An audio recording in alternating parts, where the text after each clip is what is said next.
இப்போ சனி திசைங்கிறது ஒரு உதாரணத்துக்கு நம்ம பூசமாக எடுத்துக்கிறோன்னு வச்சுக்கோங்களேன். இந்த பூச நட்சத்திரத்தின் சனி திசை உங்களுக்கு நடக்குதுன்னா அட்சய ராசி அப்படிங்கிறது உங்களுக்கு கடக ராசியாக இருக்கும். இந்த கடக ராசிக்கு சனி பகவான் நன்மைகளை தருவாரா அப்படின்னா 50% நன்மைகளை தருவார், 50% பாதிப்புகளை உண்டு பண்ணுவார். இந்த சனி திசை நடப்பவர்களுக்கு, அதுவும் கடக லக்னம் அட்சய ராசியாக அந்த கடக அட்சய ராசியாக செல்லக்கூடியவர்களுக்கு சனி பகவான் எங்கெங்கே இருக்கக்கூடாது தெரியுமா? இந்த சனி பகவான் தனுசில் நிற்கக்கூடாது, அடுத்து கும்பத்தில் சனி பகவான் நிற்கக்கூடாது, அடுத்து மேஷத்தில் சனி பகவான் நிற்கக்கூடாது, அடுத்ததாக மிதுனத்தில் சனி பகவான் நிற்கக்கூடாது.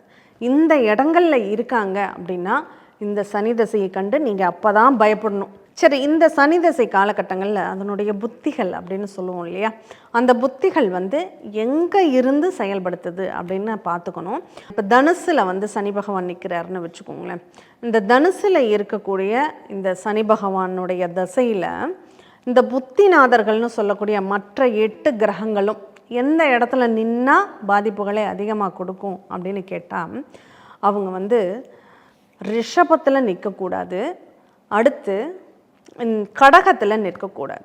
இந்த கடகத்திலையும் ரிஷபத்திலையும் கிரகங்கள் இருக்குது அப்படின்னா கண்டிப்பாக இந்த சனி திசையில் அந்த கிரகத்தினுடைய புத்தியில் கண்டிப்பாக நீங்கள் பல அவஸ்தைகளை, நிறைய பிரச்சனைகளை, பாதிப்புகளை, கண்டங்களை அனுபவிக்கக்கூடிய வாய்ப்புகளை கொடுத்துடுமான்னா கொடுத்துடும்.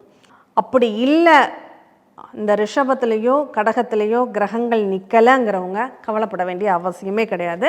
மற்ற புத்திகள் இந்த சுய புத்தின்னு வரக்கூடிய அந்த 3 வருஷம் 3 மாத 3 நாள் மட்டும்தான் அவங்களுக்கு பிரச்சனைகள் இருக்கும். மற்ற காலகட்டங்களில் பிரச்சனைகள் இருக்காதுன்னு புரிஞ்சுக்கணும்.